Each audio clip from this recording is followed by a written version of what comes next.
L'Assemblée du peuple annonce le début de la présentation des candidatures pour la présidentielle et fixe le 3 juin prochain comme date des élections présidentielles en série.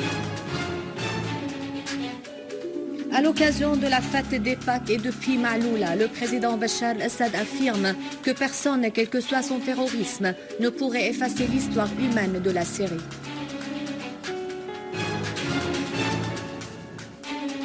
Des unités de l'armée arabe syrienne détruisent des caches des terroristes et rétablissent la sécurité dans plusieurs régions.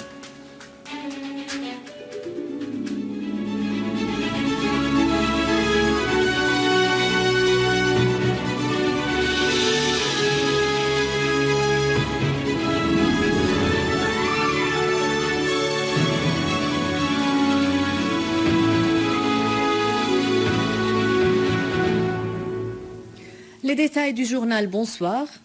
Le président de l'Assemblée du peuple, Mohamed Jihad el-Laham, a annoncé aujourd'hui le début de la présentation des candidatures aux élections présidentielles dans la République arabe syrienne. Le président de l'Assemblée du peuple a indiqué que les demandes de la candidature au poste du président de la République seront présentées à la Cour suprême constitutionnelle à partir de demain matin, le 22 du mois en cours, jusqu'au 1er mai prochain. Laham a fixé le mercredi 28 mai 2014 comme date de l'élection du président de la République arabe syrienne pour les citoyens syriens de l'extérieur et dans les ambassades syriennes à partir du 7h du matin jusqu'aux 7h du soir selon l'heure locale de la ville où se trouve l'ambassade syrienne. Concernant les citoyens syriens résidant dans les territoires syriens, l'on a fixé le mardi 3 juin 2014 comme date de l'élection du président à partir du 7h du matin jusqu'au 7h du soir. À l'occasion de la fête des Pâques, le président Bachar al-Assad a visité la localité de Maaloula dans la campagne de Damas, durant laquelle il a présenté ses meilleurs vœux à tous les Syriens. Le président al-Assad a inspecté le monastère de Sarkis et Bachos, où il a pris connaissance des séquelles des sabotages et de destructions dans le monastère causés par les groupes terroristes, affirmant que les actes de ces groupes reflètent leur identité et l'identité de leurs sponsors.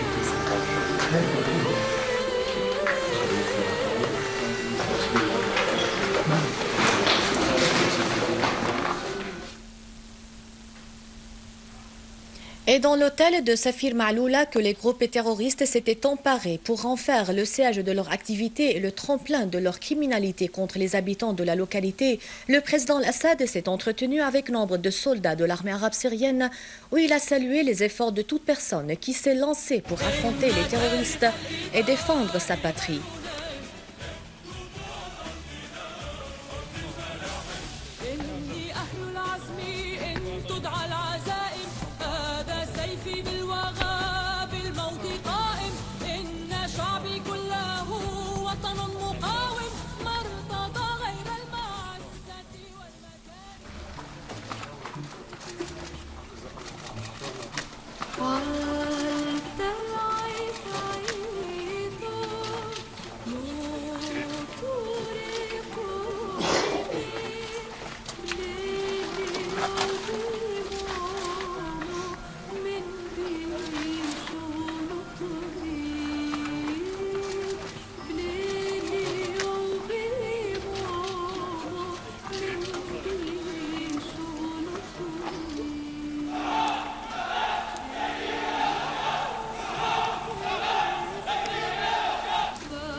Et après le passage dans la faille orientale, le président Al-Assad a visité le monastère de Sarkis et Bachos, qui a subi à son tour des actes de sabotage délibérés par les terroristes,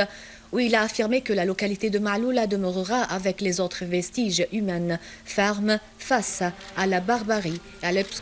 à l'obscurantisme et de toute personne qui s'en prend à la patrie.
Et dans le chemin de retour et durant son passage dans le village de Ain Tini, un certain nombre d'habitants du village se sont rassemblés autour de son excellence pour affirmer leur tenue aux côtés de la patrie face à ce qu'elle subit.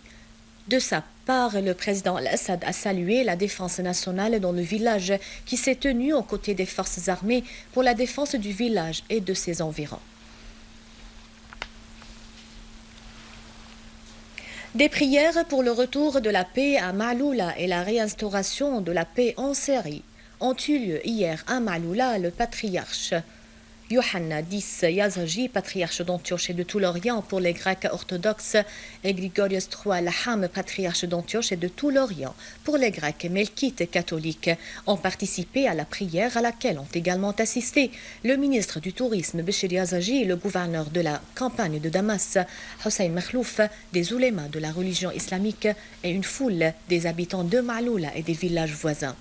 Le patriarche Yohanna X Yazagi a exprimé son appréciation de la visite du président Bachar al-Assad à Maaloula et ses remerciements à l'armée arabe syrienne qui a de nouveau hissé le drapeau national sur la colline de Maaloula, terre chère à nos cœurs, a-t-il indiqué.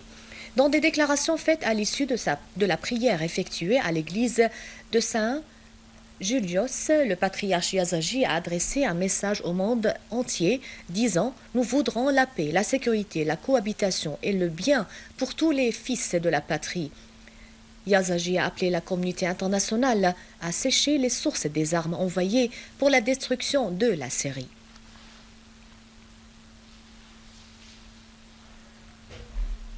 Et le patriarche Grigorios III Laham a pour sa part affirmé que la solidarité des Syriens est l'image idéale à donner au monde. Il a mis l'accent sur l'importance de sauvegarder la langue arménienne, langue de Jésus-Christ et des pères syriaques, en sa qualité de patrimoine commun pour tous les fils de la Syrie, appelant au lancement d'un processus d'enseignement pour la préservation de l'idéologie de la Syrie et de son message de paix à tout le monde. Le président du Conseil des ministres, Wael Halaqi, a inauguré à Hama un nombre de projets vitaux et de développement d'un coût global de 5 milliards de livres syriennes. Les projets englobent une station pour la transformation de l'électricité à Selhab d'un coût de 4 milliards de livres syriennes, la pose de la première pierre pour l'installation de 2 tours résidentielles au quartier ancien de Jibrine dont le coût s'élève à 443 millions de livres syriennes, un projet de drainage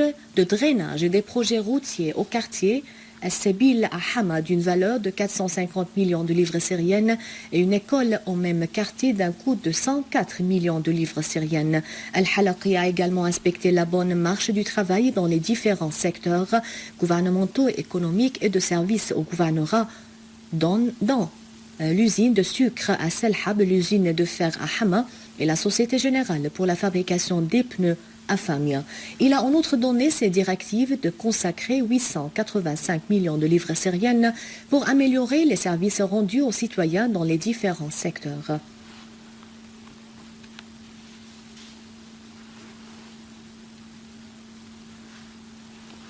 Le ministre de la Santé, Saad Naïef, s'est rassuré de l'état de santé des blessés par la chute des 2 obus de mortier devant le siège du ministère de la Santé aujourd'hui à Damas. Naïef a affirmé que la chute des obus a fait 2 martyrs et 25 blessés, dont la plupart des passagers, ajoutant qu'on a transporté les blessés aux hôpitaux pour avoir le traitement.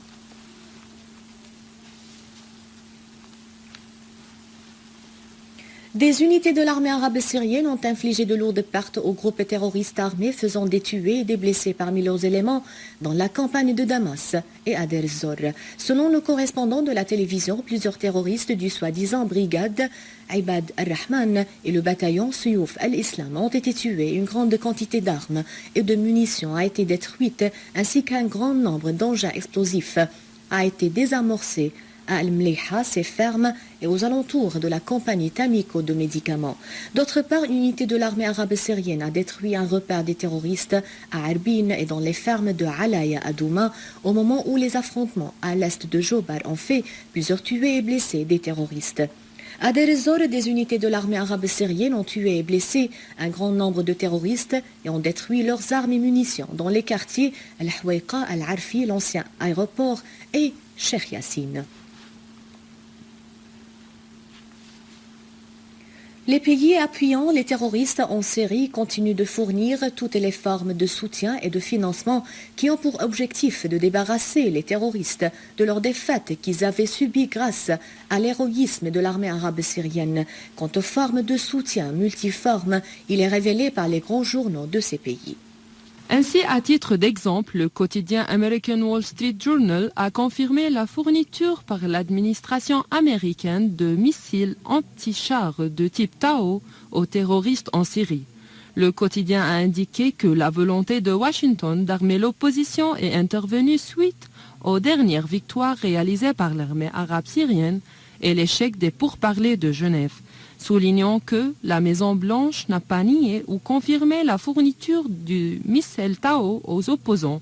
Or, les responsables américains ont confirmé leur effort pour améliorer les capacités de l'opposition. Le journal a rapporté de la porte-parole du Conseil de sécurité nationale appartenant à la Maison-Blanche, Bernadette Meehan, que les États-Unis sont engagés de construire les capacités des rangs de l'opposition syrienne dite modérée, et ce, par le biais de la fourniture de l'assistance à leur grand chef, soulignant que Washington a dévoilé chaque détail de cette assistance. Le quotidien a ajouté que le refus de Washington d'armer l'opposition a causé une tension dans ses relations avec Riyad, ce qui a forcé Obama d'aller en Arabie Saoudite pour la dissiper avec la famille des Saouds, alors que la CIA aspire à intensifier son armement limité aux terroristes et moderniser le programme de leur entraînement qui est sous la supervision de la Jordanie, selon le quotidien américain. Citant le porte-parole de la police à Vienne, le quotidien autrichien Der Standard a rapporté que 2 filles mineures autrichiennes ont laissé un message à leurs parents selon lequel elles rejoindront un camp appartenant à des organisations terroristes à la frontière syro-turque pour recevoir un entraînement militaire en prélude à les faire entrer en Syrie pour y commettre des actes terroristes. Le quotidien souligne également que les 2 adolescentes âgées de 15 et 16 ans ont quitté leur maison à Vienne et que la police internationale était à leur recherche. Des centaines d'Autrichiens d'origine tchétchène, bosniaque, turque et arabe ont quitté l'Autriche pour la Syrie via la Turquie pour participer au combat aux côtés des terroristes en Syrie, révèle aussi ce même quotidien.